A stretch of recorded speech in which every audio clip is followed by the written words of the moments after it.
Hello, it's Davy Mooney coming to you from the University of North Texas, where I run the jazz guitar program. Benedetto artist, Sunnyside Records artist, got my Sunnyside CDs, Mel Bay, Personalizing Jazz Vocabulary, my improv book, and the new book is coming pretty soon. It's coming this year, y'all, Into the Labyrinth, an Anatomy of Position Playing for Jazz Guitar. And I wanted to talk today about another beautiful Billy Strayhorn tune. Strayhorn is one of the great composers, I think, American composers. And I wanted to talk about the tune Isfahan.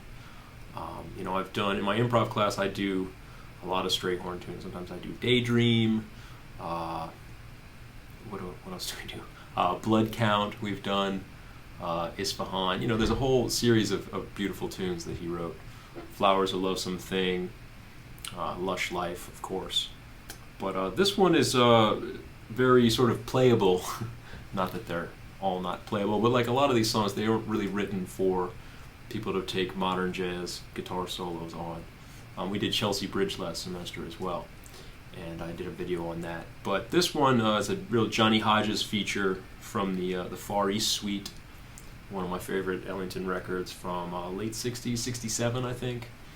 And I think it was originally called, according to Wikipedia, it was originally called Elf. And I guess he repurposed it for the Far East Suite, so they needed something with a Far East kind of vibe. Isfahan's a city in Iran, I guess. Never been, someday maybe.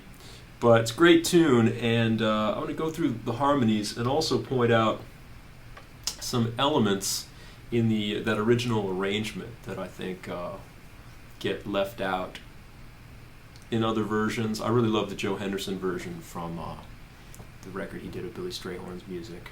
It's just a duo with Christian McBride on bass, and that's great. And some of these things, obviously, there isn't really a way that they could recreate that, but I think it's worth noting them, and when I teach these songs to students, I try to point out, like, okay, in the arrangement, there was these counter melodies and other lines, and I feel like they're important. In the same way, in Thelonious Monk's music, you'll have little elements like that. Tom Jobim's another one. You don't have to play them all every time, but it's good to be aware of them. So the tune, key of D flat, this nice little descending arpeggio. And on the original version, it goes, it's very slow, and then the trombones do this little thing. I think it's the trombone. Somebody does that. A little counter line.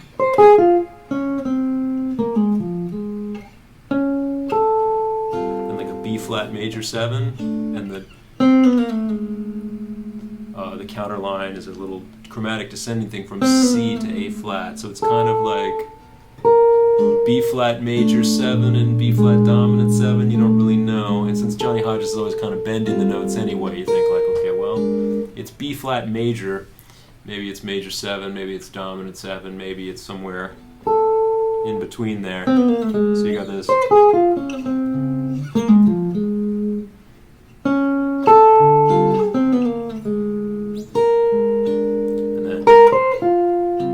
Flat 9, and that counterline goes.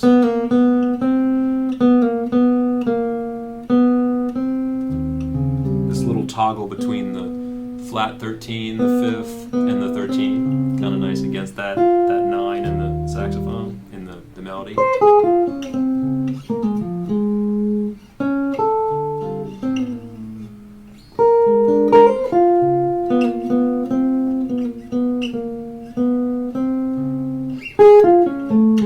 That melody there. So the chord's like an E flat 7. We've had this flat 13 down to 5th thing going on, and then the melody goes.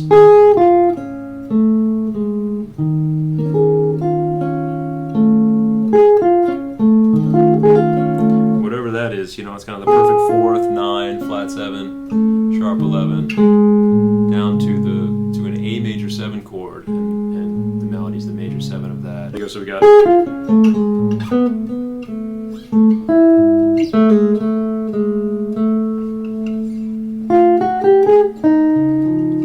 then the counterline resolves to the 6. So it's very, very complex, sort of contrapuntal interaction. And like I said, especially if you're playing this at a faster tempo, you wouldn't be able to incorporate all those things in there.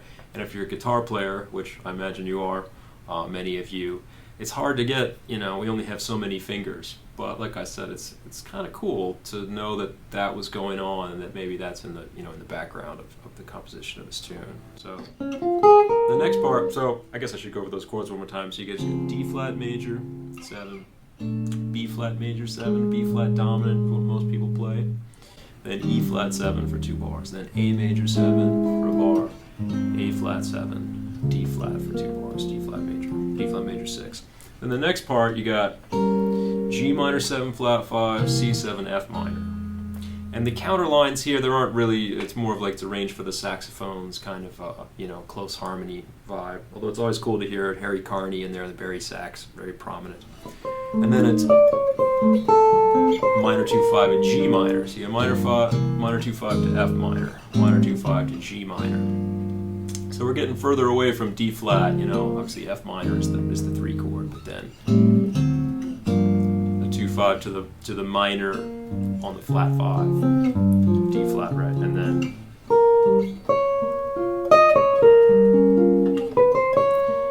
that G minor 7 flat 5 C7 is repeated to an F major. And then one of the cool parts of this tune, very dissonant, is that Johnny Hodges, the saxophone, holds out this high C, and the chords go down chromatically from F major 9 to E major 9 to E flat major 9 to D major 9. And then it repeats. The tune's like it's a 32 bar tune, sort of A, B, A, C form. So we have this. The same counter lines.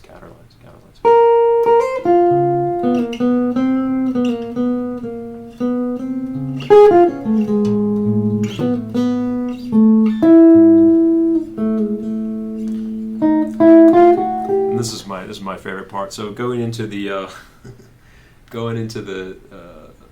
last 8 bars, the C section. So like I said, it starts the same: D flat major, B flat major 7, B flat dominant 7, E flat 9, A major 7, A flat 7, and then instead of back to just D flat major, you get a D flat dominant, like going to the 4 chord.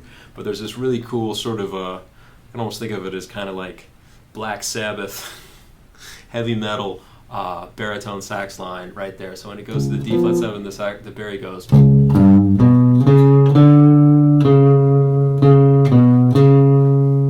mean, that's like as metal as you can get. Billy Strayhorn, 1967. Maybe he was the progenitor of heavy metal, the missing link, but.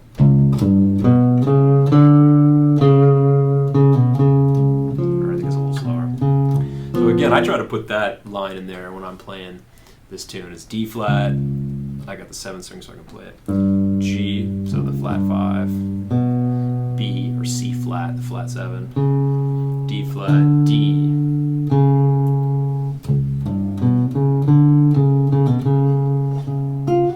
And the melody on the top is the flat 5. Then the 4 chord, but the melody's nice. It's like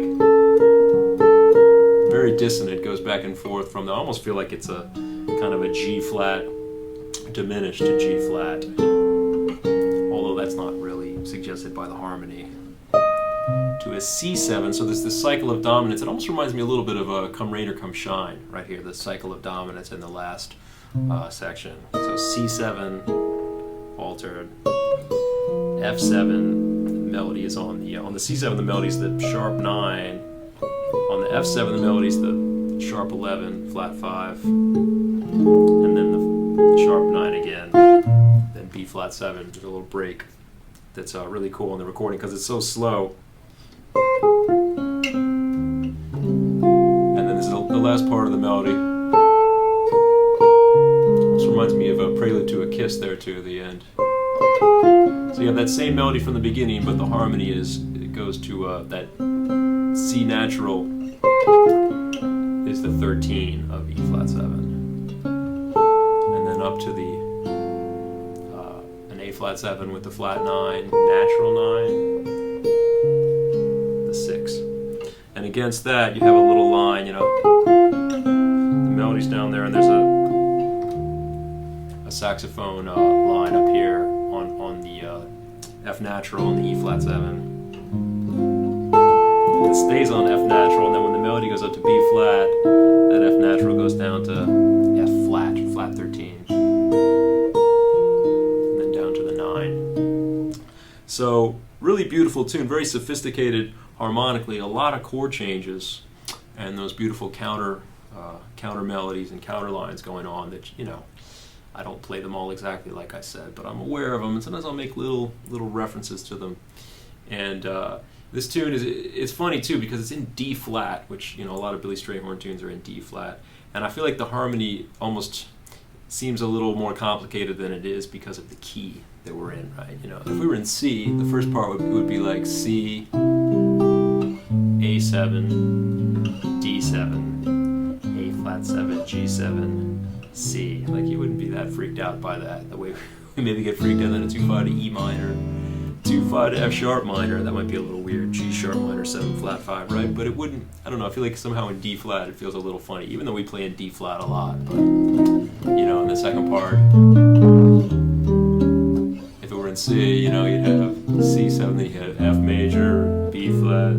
I'm sorry, you'd have F major to B7, then you have the cycle of dominants E7, A7, D7, G7, C. That doesn't seem as strange because somehow the key of C is, like I said, even though we play in D flat sometimes, having all those cycles and things, it feels like a little crazy, at least to me. But again, beautiful tune, and the Joe Henderson version is really great too. It's played at a little more medium clip, just with the bass. And I think people these days play the tune not as slow as the original, and I kind of do it somewhere in between.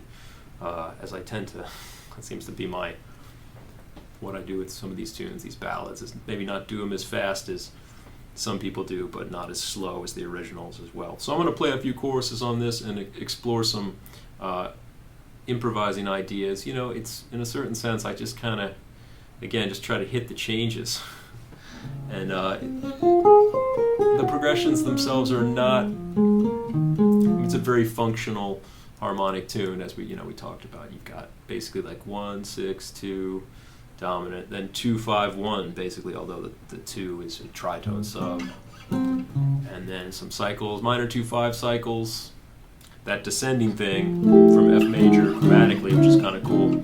Going into the second half starts the same, but then going into the last 8 bars, you have a D flat 7, and then a little cycle, G flat major, then a cycle of dominant, C7, F7, B flat 7, D flat 7, A flat 7, D flat. And you know, all those alterations that happen in that dominant cycle on the melody, when I'm improvising, I don't feel like I have to observe those. Like, I don't have to make the C7 have a sharp 9 or the F7 have a flat 5. But, you know, I'm aware of those notes, and sometimes I'll make reference to them.